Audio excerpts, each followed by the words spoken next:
None. I'll look for a motion to approve item C and D, which is contract documents for East Heights Elementary's roof and asphalt replacement, and also the BG2 and BG3 for such projects.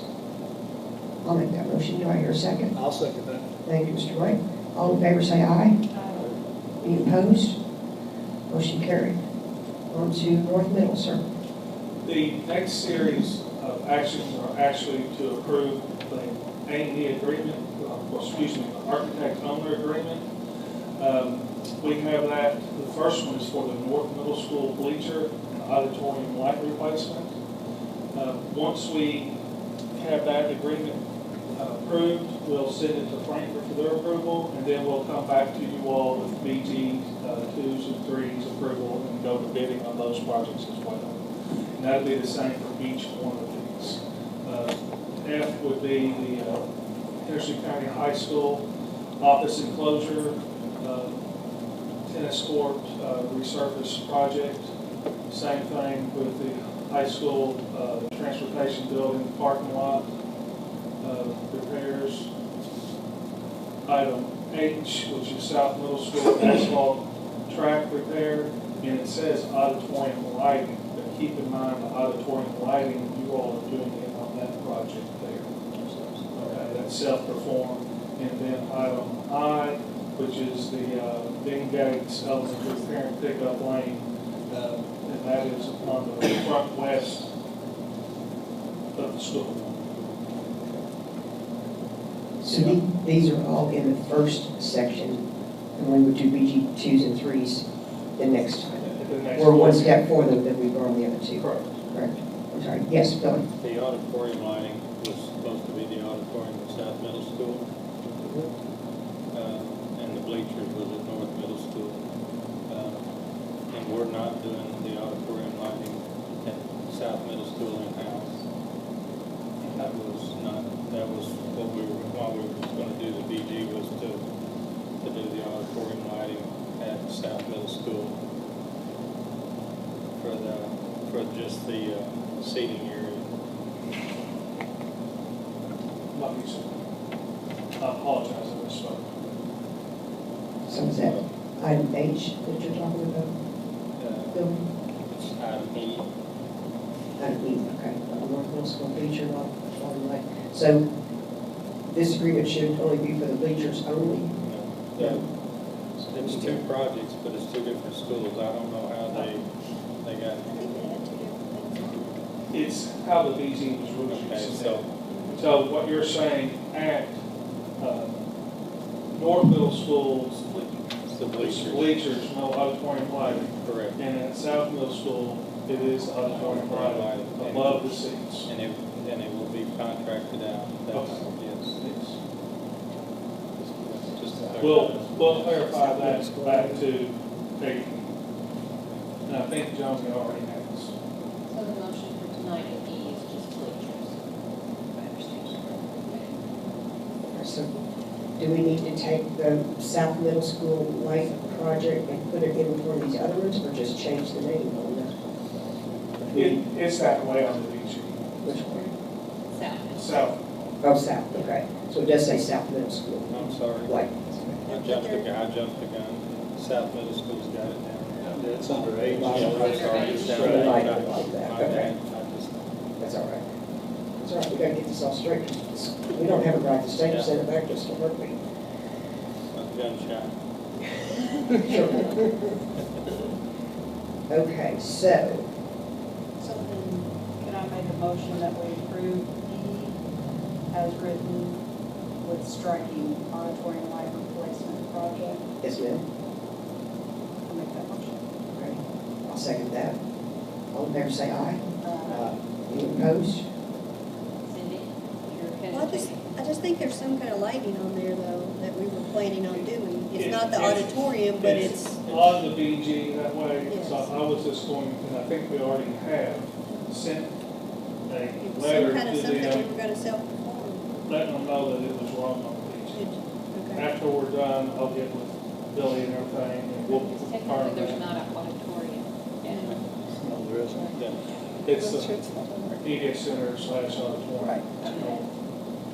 gym slash planning center slash multipurpose room. So that estimated 115,000, that was for both components? That was for the, I believe, the bleachers lawn. Bleachers alone?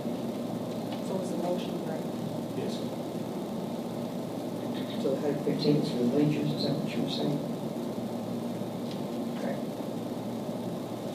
All right, I have a motion and I have a second. All in favor say aye.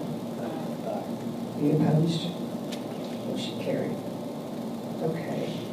Then I'm guessing, is there anything to change on F, G, H, and I? No, I'm going to combine those. Those are all correct? Nothing but this. Okay. So I hear a motion to approve item F for repairs for the tennis courts and office enclosure at the high school. G for the high school transportation building and lot repairs. And H, South Middle School track, auditorium lights. And I, Ben Gate, parent pickup lane. Just a clarification on G, is that the Henderson County Schools? It's not HCHS? It should be Henderson County Schools, not HCHS, yes, correct.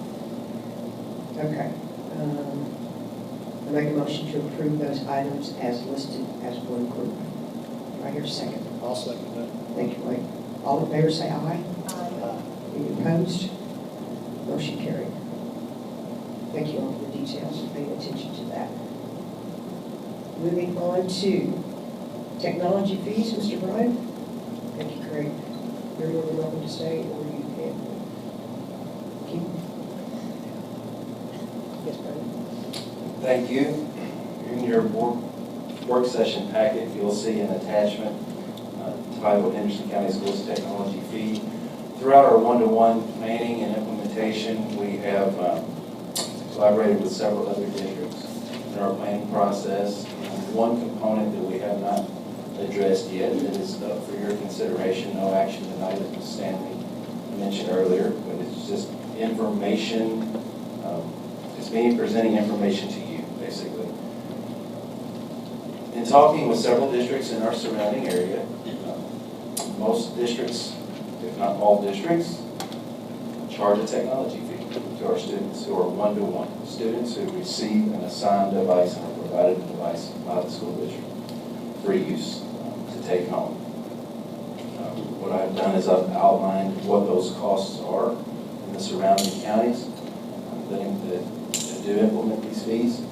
These fees would be used to offset any repair costs to the district once the device is broken. Talking to other districts, there is a rate of incidences per year where screens break, keyboards are broken, that we need to plan for. It's very difficult to determine ahead of time what those breakage rates will be.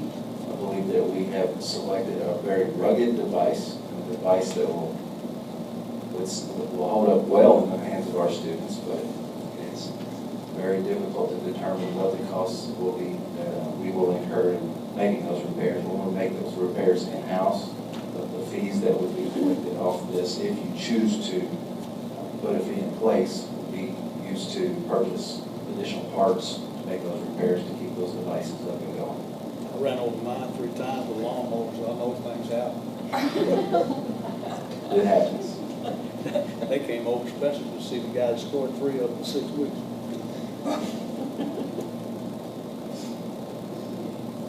Be willing to talk about it anymore or give me any other information? I say go with it, Bubba. Now you know who to go to. You don't have to call them anymore. You just All right. It's probably got lots of spare parts. We replace screens, we replace keyboards. It happens for staff and students, so it's just a thought that we need to consider. I think we need to get that information out to you all to ponder and consider moving forward before we roll devices out. Once again, we are rolling devices out to North Middle and South Middle next school year. I'd like to add, Mr. Bailey, that I have a superintendent parent advisory meeting committee, and we meet every other month. And in the last couple of meetings, we've been focusing, getting some input from them on the rollout. In the last meeting that we had, Brian and Chris met with the parents and talked about this. What did they think as a parent would be reasonable to charge or not to charge? And it was very evident that the parent group recommended everybody's got to have some skin in the game because it's a huge investment. They didn't think it should be a large amount, but it fell within the $25 range, $30 range that you see here. And they also talked about, what about students on free reduced lunch? And they felt that they thought that all parents should pay the technology fee. The parents who spoke of that, it was a mixed crowd. It was a mixed crowd. I know some of the students in there would have been identified on free reduced lunch, and some probably would not have been. So I just thought that was interesting. They talked about if everybody has to pay, can we set it up at it can be electronic type payment like they do their lunch accounts, and can they do $5 a month? Can they break it down to make it very feasible? And I think those are all things that we definitely can do and would do for our families, but I wanted to put that little input in there also as Mr. Elliott was talking. So what is the board's thoughts tonight on the technology fee? I have a quick question before I give you my input.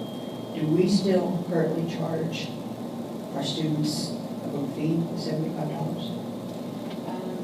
I think in your board packet, go right behind this The next form, and it shows you, right, our fees. Across the board, it's $50 for secondary students.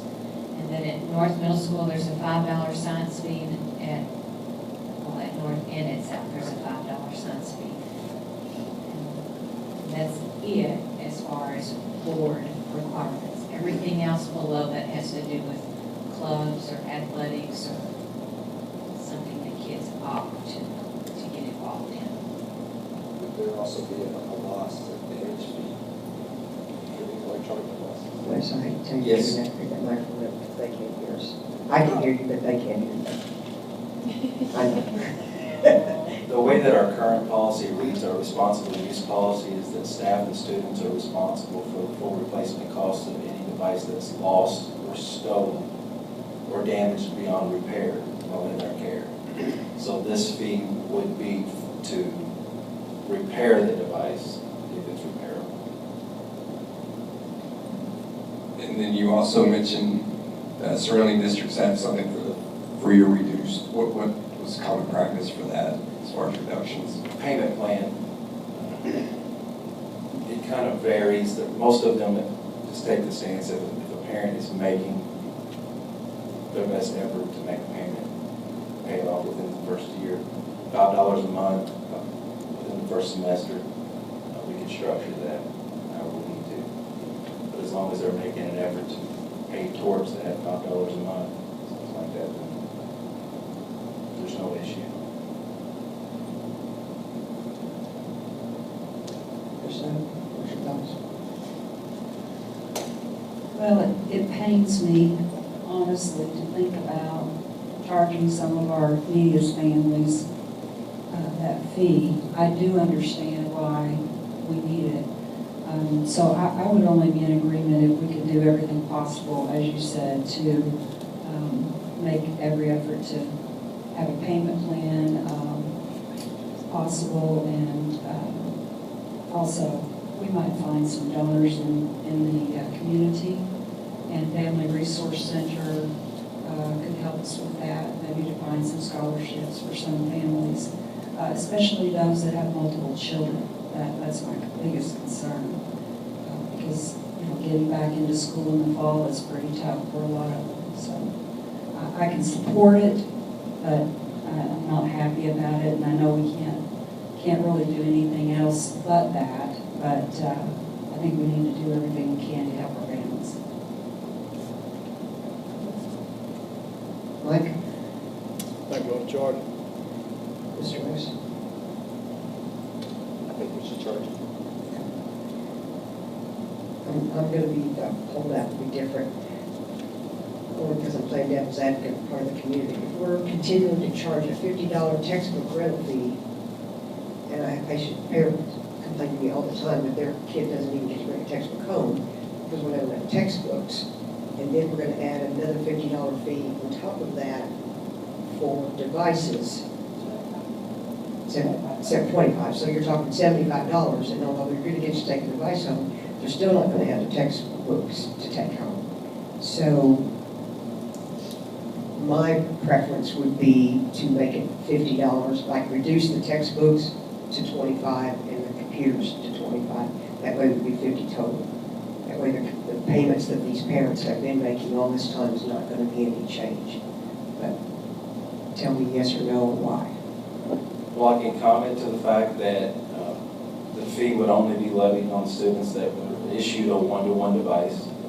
So next year, this would not impact Henderson County High School students who are right now the only ones that incur the $50 book fee. So it would impact the middle school students. I cannot speak to the plans of the phase out of textbooks. I know that some districts take the approach of developing digital resources and moving away from textbooks. I can't speak to that in our district, especially without Mr. Gordon here and looking at a long-range plan for that.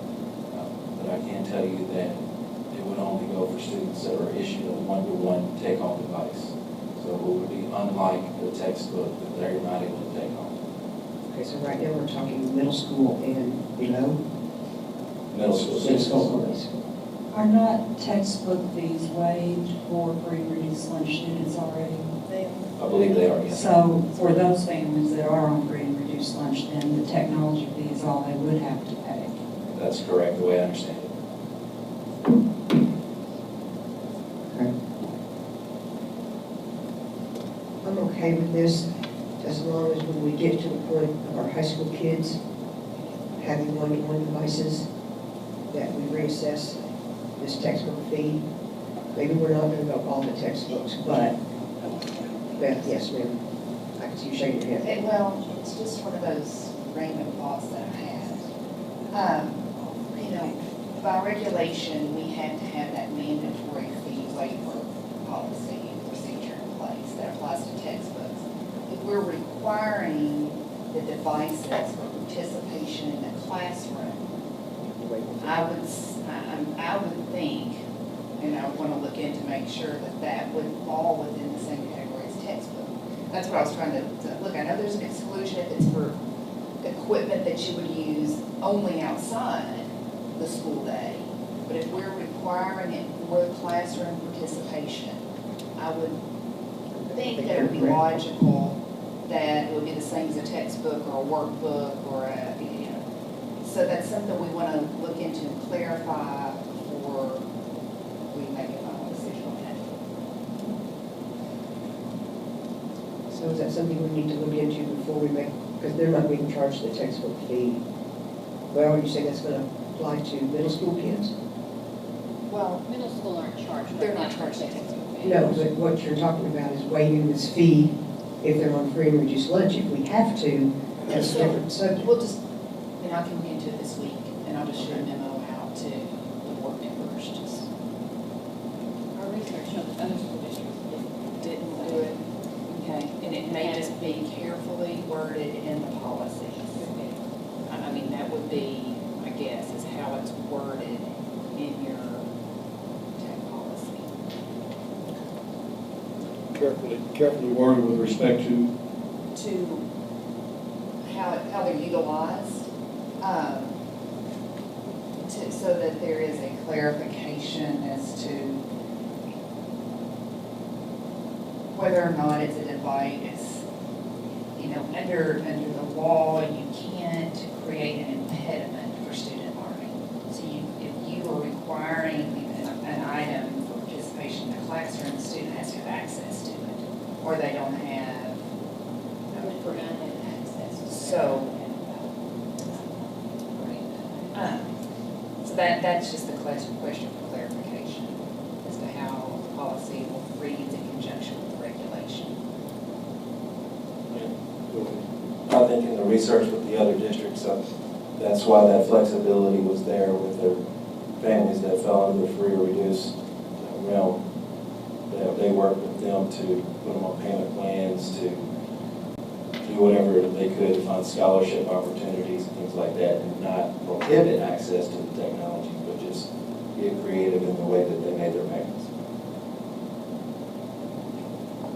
We just table this and Yes, I mean, this is a motion on the table, this is just a presentation, so when it comes to the point of bringing a policy or a change to a policy before, then all these things will be looked into. Yes, And I'm ma'am? sure that Katie probably has had to issue it, because if you look at this, the language of the regulation, the mandatory waiver applies to supplies or fees required for a particular class. So, that's where I think it's really, if you're requiring it to participate in class, how does that mandatory waiver provision not apply? So, but Katie may have looked into it and said there's clarifications in place else. That's just what popped in my mind listening to people talk about it. And that wouldn't, as far as I understand it, in my experience, that wouldn't apply to damaged, lost, or stolen goods. So in other words, if we see that we can not charge, that we would have a waiver for those students on free and reduced lunch. If they damaged it, they would be responsible for paying for it. It's just like a library book or an English novel. If they lose it, they have to pay replacement costs. And that may be exactly how they work around it. They describe the fee as a kind of more of an insurance policy to cover routine maintenance, upgrades, damage repairs. It may be in the way, or either way, we want to make sure we're wording it correctly, so it's not worded so it sounds more like a device fee. It's a support fee. I'm sure Katrina Kindred could probably help us. I'm not unsympathetic to each of the situations y'all brought up, but I would be willing to understand if I had, somebody gave me the results of a survey of every child that has a cell phone at that high school, when do we want to roll this out? Because a cell phone is a lot more than $25 a month, I would suspect. So I'm not unsympathetic to your thoughts and your comments, and I think that we need to consider provisions for some folks that may not be able to or need a way, but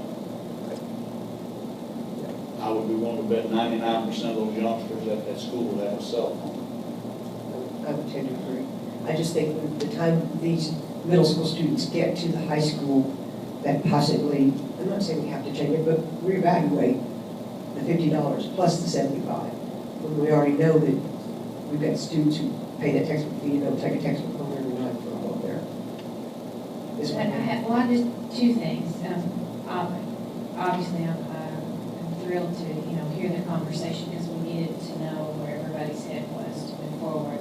And also just to kind of make sure $25 is the ballpark figure that seems acceptable. The second about the textbook fees and that conversation that we hear often, I hear it often too, where parents will say, my kids don't bring any textbooks home. Sometimes textbooks are so costly that a department, the high school for example, will purchase a classroom set. And they have 6 sets of classes that go through there every day. So their students are using textbooks, but they also now, with technology, use so many outside resources that we don't buy textbooks one-to-one for kids anymore. And so textbook fees sometimes are resource fees. All the materials that a teacher may need to teach as well, right? So I've gotten much better communicating to parents when they say to me, my kids don't even have textbooks. They don't bring them home. Well, is that the student's choice because they don't want to pack them? Or is it because we order just class sets? One medical biology textbook at the high school level now costs over $200 per child. So we won't have textbooks one-to-one, is what I tell them. So maybe we need to change the dollar amount sometime and line them together. And maybe we need to change the terminology. Because it's not a textbook fee anymore, it's something else. And maybe that's going to include our technology in the future, so. Okay. I would agree with that. I think instructional resources is the way we need to move because going to be, The it's word going to be like more than textbooks. just outdated, and I just want to add one more thing to what Stanley said. Most of the teachers, in my experience, if a parent calls or the student is adamant enough that they need that book for some reason, they will make sure a student has a book to take home. So I think if, for our public, they need to know that if they insist on having a book, they need to work that out at the school level, because most teachers and most principals, I think, are more than willing to make that happen. Enough information for you, Mr. Bailey? Yes, ma'am. Any other questions for me? I think we're good.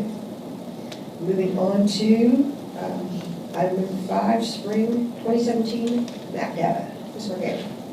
Sure, you all have several pages of our spring map data in your board packet. And in just a few minutes, I'll take any questions that you might have. Kim White just put this together for us last week. And looking through it, things moving forward, is just to remember that in 2015, when we started map testing years ago, we would give you a diagonal chart where you could look from one year to the next, and it was almost 8 years worth of data lined up. And you could look at the progression and see, okay, in 5 years, have our 3rd graders, have our 8th graders in reading improved at the end. But remember, in 2015, NWEA, who creates MAP, completely rewrote their the map test, aligned it with Common Core. It became much rigorous, and they renormed it, per se. So in your packet, you will see data only starting in 2015, and that's the reason why now from 2015 going forward, we will be able to compare year to year. There are places in here that seem to have good progress. There are places in here that are not even close to being acceptable. And you'll see in your board packet that you can go down to the school and by grade level. All of the principals have meetings set up with me in the next 2 weeks to discuss their child survey data. And even though school's out, we will also look at their specific map data. So for just a general comment tonight, it is still evident, that reading is our focus of progress needed. 2nd and 3rd grade across our district they are not performing well. I don't know any other way to say it, and that it's not acceptable in their overall performance. Some schools are doing very well. So I make that comment from a collective average. When we had our winter scores, we weren't pleased with those, and I started that district initiative I shared with you all during the capstone project. Since then, every preschool, kindergarten, 1st grade, 2nd grade, and 3rd grade teacher have had a meeting with me, and we've looked at research, we looked at their classroom individual math scores. We have also provided 6 hours of professional development for each of those teachers. Ms. Swanson has taken that charge on at this point, and she's working with her instructional coaches to be very reading driven, and of course also our principals. We've had several new principals in the last 2 or 3 years, and if they are not savvy on reading instruction and know what it should look like when they go into the classrooms, then they're not able to help and coach their teachers to be better reading teachers, thus our kids are reading at a higher level. A great strength we have noticed is the amount of increase of vocabulary that our teachers and our schools have already started to implement throughout last year. And that is noticeable if you even go beyond the data of what you all have. Here you can see the overall kindergarten, then you can go look at Ben Gates kindergarten and South Heights kindergarten. But then we can go to a level and look at individual teachers, and then there's strands within the reading to look at those 5 different dimensions of foundations of reading. And vocabulary has grown, has improved over the last few years, or since 2015. We'll establish reading walkthroughs. Ms. Swanson has a coalition of our highest performing teachers in the area of reading, working with her throughout the summer. building a lot of these things for us. And one thing that she's doing in collaboration with the special education department is creating a principal walkthrough instrument. And all district office folks will participate in reading walkthroughs as well. Are there any particular questions that you all have as you look through the data? Spaghetti, you were saying that you saw the disconnect in second and third grade, or first and second? I see second and third. Second, third, and fourth. Some fell in Florida. And it's different from school to school. You really have to hone in. And then when you get to the school, we look at the teachers also. We don't have that in here. And it's not just that the percentages of grade levels aren't going up, some of them regressed, Absolutely. which is very nice. However, on the math side, different story. This is the same crux, and Mike probably figured this out too, from being on the board a long time. It's a flip. You pay attention to math, and math goes up. You pay attention to reading, reading goes up, and then something else suffers. It's like we can't get the right combination for both of them. Is that correct, Tracy? Is that right? Yeah. We did watch great progress in reading when it started up to 2014 through a lot of initiatives. But obviously, when the bar is raised, we have to step our game up also. Correct. So, Correct. and we can't use that as an excuse as to why our scores. No, I'm not saying that. It's just, it just seems we can't figure out a balance. Even in 8 years, we can't figure out a balance, but, okay. We appreciate your efforts. Moving on to facility report. Okay, facility report. I'm actually going to let Billy also start. And Bill, if you would just give a little update on the LED lighting project. We have summer project that you were going to work in different schools, and I guess just kind of how's that going along? Okay, we completed all of the classroom indoor lighting at A.B. Chandler, K-Road, and Niagara. We're working on the exterior lighting and parking lot lighting to finish out the rest of the summer, try to get all of these schools finished up to LED. We're finishing up the parking lot lighting at East Heights. That's part of a agreement with KU where we're upgrading the LED for an energy management project with them. It was a funds matching thing. We should be able to finish up East Heights, and then we're going to start on the county schools. County Road Department was worked out a deal where we can use their bucket truck so that we don't have to rent a lift or a truck to do the parking lot lighting. They're going to start at East Heights tomorrow morning. They're going to have the truck over there for us to use. And so everything's going really well. We've got good summer help, and they're moving right on through the buildings. Everything's, knock on wood, going well. Thank you. Another facility report I want to share with you all tomorrow. Our Mr. Steiner, Ms. Cloutier, Mr. Olson and I meet with Kershaw Train performance contract. That was one thing. Last month or the month before, you all asked us to bring something back to the board. We already met with them once between that time, and we shared with them all the things that were left over in the presentation that they gave us. And so they went back to the board, and they're going to present to us tomorrow in the office there how or what they feel like they could do to help us move forward with energy efficiencies as well. So we'll be bringing that to you all very shortly, hopefully on the June board meeting, and because I anticipate what they'll bring to us will be good stuff. And then also on we continue to work on the BG ones that we didn't have to do anything tonight, but we're working on those. And then Mr. Steiner, if you don't mind to give an update, maybe on just the LPC, Cultural Planning Committee. We've met a lot of times with Butch Canty, and he's kind of worked with us through the process. We've looked at before and afters, and come to the conclusion that our main emphasis, or what we present to you all as the LPC's main emphasis would be on placement of Jefferson. And in the LPC, just as a reminder for those of you that hadn't gone through the process maybe a little bit, we're able to divide the workout in the LPC to levels of importance.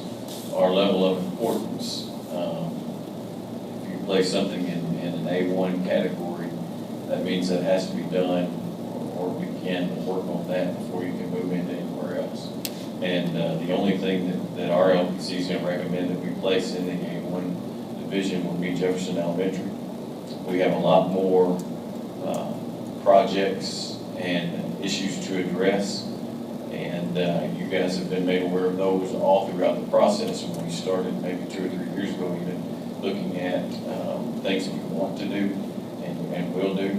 But the LPC has decided that our emphasis should be on Jefferson Elementary, and then allow the board and administration, with guidance from our maintenance crew and principals and our administrators, to determine the next steps that need to be accomplished, which I think is wise for us to meet as a group of 20 people and decide what comes next. I think they did a wise thing in saying that Jefferson is the most important, and then after that, let's gauge the board's feelings as well as our administrators and our maintenance folks to what needs to be done next in the other areas.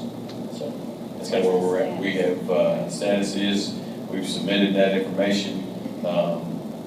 Butch and Craig are sending that to KDE. KDE will then respond back to us, and then that will come back to the board at that point for to look at that, and then to either acknowledge, yes, let's move forward with that, or adjust and tweak, and then it comes back to the LPC. And Mike's been serving on that as well. Other than that which was submitted to the Kentucky Department of Education has to be approved by them. And of course, the facility plan that we submitted is similar to the one that was developed in 2012, minus Spotsville, with Jefferson kind of being in the place where Spotsville was. So I don't have a whole lot to add other than what Steve said.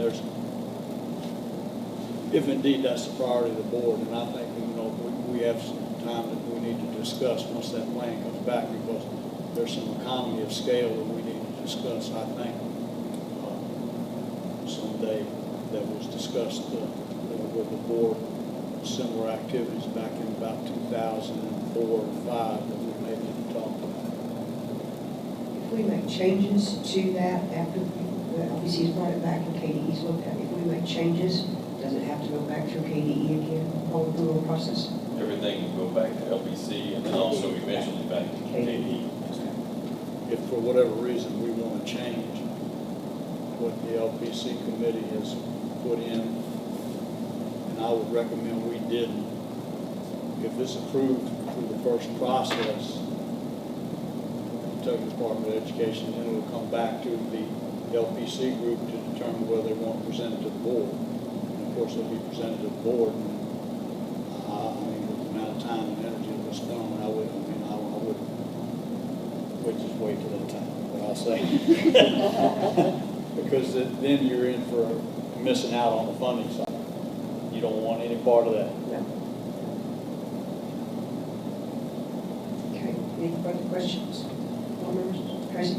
I don't have a comment about that, but I was just sitting here thinking about back to the technology fees for a minute.